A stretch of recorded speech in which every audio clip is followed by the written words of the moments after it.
Thundercat fans, to another Third Earth Reviews toy review, and today I will be reviewing the Thundercat hero, Snarf. Snarf was initially released as a PVC figure in Series 1 of the LJN Thundercats toy line as a 2-pack with Lion-O. In Series 2, he was released as a posable figure in the companion subline.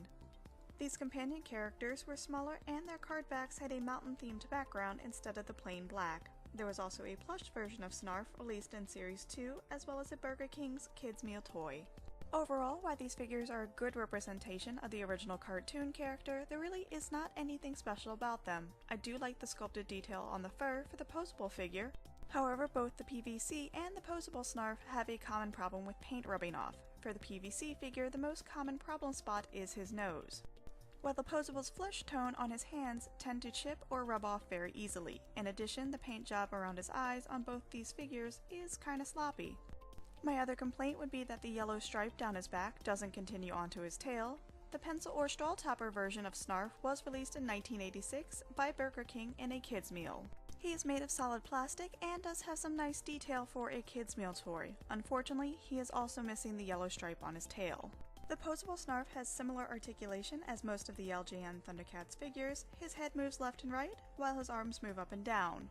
He does not have any movement in his legs, however his tail is posable as it can move left and right. Snarf does not have a battle-matic action as the companion subline figures do not have this feature. Similar to other figures in this subline, he is smaller than most of the Thundercats. Standing next to Lion-O, he only comes up to about his waist.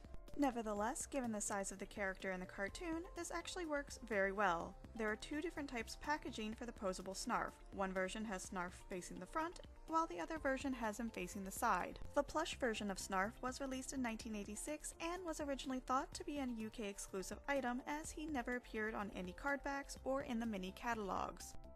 Although he was released in the United States, he is very hard to find and can be very expensive. He is the only plush to be produced by LJN in this toy line. None of these versions of Snarf came with any accessories, and the only variation that I could find for these figures is the playful version of the PVC. The playful PVC version of Snarf does have a slightly different sculpt. If you know any other variations, or if I missed a vintage Snarf figure, please let me know in the comments below. I hope that you've enjoyed this video. If you did, please remember to hit that like button and subscribe so you can check out all my other reviews. In my next vintage Thundercat review, I will be taking a look at the evil villain, Mahamut. Until then, this has been Third Earth Reviews.